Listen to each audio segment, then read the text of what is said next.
आपने रामायण में ये भी सुना होगा कि रावण को अमरता का वरदान था। रावण की नाभि में अमृत आरोपित किया गया था, जिसके कारण रावण अमर हो गया था। उसे मारना कोई साधारण बात नहीं थी। लेकिन आपको ये जानकर हैरानी होगी कि रावण की नाभि में इस अमृत को स्थापित कैसे किया गया। आज हम इसी के बारे में बात करेंगे। एक समय की बात है, बाली और रावण के बीच युद्ध हुआ, जिसके परिणाम स्वरूप इस युद्ध में महाराज लंकेश को शरीर के अंदरूनी चोट लगी, जिससे कि लंकापति रावण बहुत ज्यादा बीमार पड़ गया था। इसी बात को लेकर मंदोदरी बहुत ज्यादा चिंतित हो गई और उसने मन ही मन में यह निर्णय लिया कि मैं महाराज रावण को अमर बनाकर ही रहूंगी। मंदोदरी ने अपने पति को अमर बनाने के लिए अपने माता पिता की सहायता ली। मंदोदरी अपने माता पिता के पास पहुंची और उन्होंने अपनी सारी आपबीती बताई। इससे उसके माता पिता ने हाँ कर दी। लेकिन समस्या ये थी कि मंदोदरी के पास उड़कर के जाने की शक्ति नहीं थी, इसलिए मंदोदरी की माँ के पास ये शक्ति थी। उसके बाद में मंदोदरी की माँ ने सारी शक्तियां मंदोदरी को दे दी थी, क्योंकि मंदोदरी की माँ एक देवी स्त्री थी। मंदोदरी की माँ से मंदोदरी ने शक्तियां प्राप्त करके वो चंद्रलोक चली गई। चंद्रलोक में जाकर के उन्होंने चंद्रदेव के सामने अपने पति यानी कि लंकापति रावण की दीर्घायु के लिए पूजा का बहाना बनाने का ड्रामा रचा। चंद्रदेव तथा वहां के देवता इस बात को समझ नहीं पाए कि मंदोदरी की चाल क्या है, मंदोदरी यहाँ क्यों आई है। वैसे तो साधारण व्यक्ति इस अमृत कलश के कुंड को नहीं चुरा सकता, क्योंकि मंदोदरी के पिता द्वारा उसे स्वर्ग लोक में स्थापित किया गया था। वह भी बहुत ही चमत्कारिक तथा विद्युत शक्तियों के द्वारा इस कलश को स्थापित किया गया था, जिससे कि कोई भी व्यक्ति इस नहीं ले जा सकता। यदि कोई व्यक्ति आकाश मार्ग से उड़कर भी आता है तो इसके नीचे से बहुत सारी विषैली गैसें निकलती है, जिससे किसकी मृत्यु हो जाती है। और यदि कोई व्यक्ति इसके पास चलकर जाए तो भी उसकी मृत्यु निश्चित होती है, क्योंकि इनके चारों ओर गर्म लावा निकलता रहता है। इसलिए सामान्य मनुष्य के लिए इस अमृत कलश को चुराना कोई साधारण बात नहीं थी।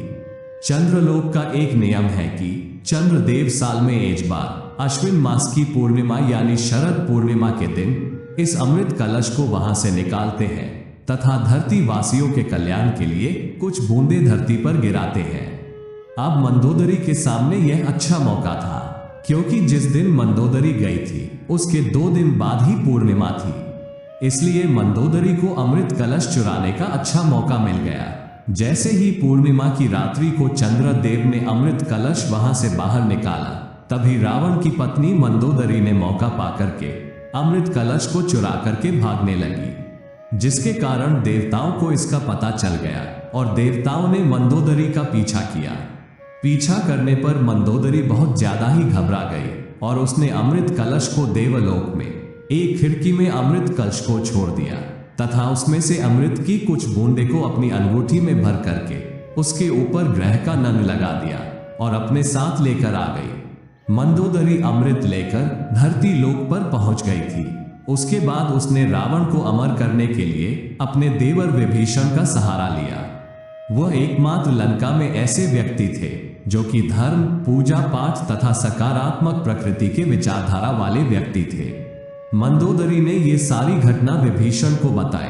पहले तो विभीषण ने उसका विरोध किया, मगर मंदोदरी के बहुत समझाने के बाद वह तैयार हो गया। लेकिन विभीषण ने एक शर्त रखी कि इस बात का पता हमारे दोनों के अलावा और किसी को नहीं होना चाहिए। इस बात से रावण की पत्नी मंदोदरी भी सहमत हो गई और उन्होंने शरद पूर्णिमा के दिन ही इस अमृत की बूंद को रावण की नाभि में अमृत स्थापित करने का निर्णय लिया। पूर्णिमा की रात्रि को मंदोदरी तथा विभीषण ने रावण को अशोक वाटिका में बुला करके मदिरा के साथ कुछ जड़ी बूटियां पिला करके रावण को बेहोश या अचेत किया गया। रावण की अचेत होने के बाद कमल नाल पद्धति द्वारा विभीषण ने उस अमृत की बूंदों को रावण की नाभि में स्थापित कर दिया, जिसके कारण रावण अमर हो गया। अब रावण का सिर भी कट जाता है तो भी वह जिंदा रहेगा। मेडिकल लाइन में नाड़ी का संपूर्ण ज्ञान जिसको होता है उसको वैस्क्यूलर सर्जन बोलते हैं। पूरे विश्व में विभीषण उस समय का एकमात्र वैस्क्युलर सर्जन था। इस प्रकार रावण की नाभि में अमृत स्थापित किया गया। अमृत रावण की नाभि में स्थापित क्यों किया? क्योंकि जो अमृत की बूंदें मंदोदरी रावण के लिए लेकर आई थी वो पर्याप्त नहीं थी। हमारे शरीर में समस्त नाड़ियों का केंद्र नाभि में होता है, इसलिए यदि नाभि में अमृत को पहुंचा दिया जाए तो ये हमारे शरीर के हर नाड़ी में पहुंच जाता है। इसीलिए विभीषण ने नाभि को ही चुना। इससे रावण अमर हो गया था। बाकी की रामायण तो आप जानते ही होंगे कि किस प्रकार हमारे श्री राम ने लंकापति रावण का वध किया और समाज का कल्याण किया। अगर आपको हमारा यह वीडियो पसंद आया हो तो इस वीडियो को लाइक और शेयर करें और ऐसे ही धार्मिक वीडियो के लिए हमारी चैनल को जरूर सब्सक्राइब करें।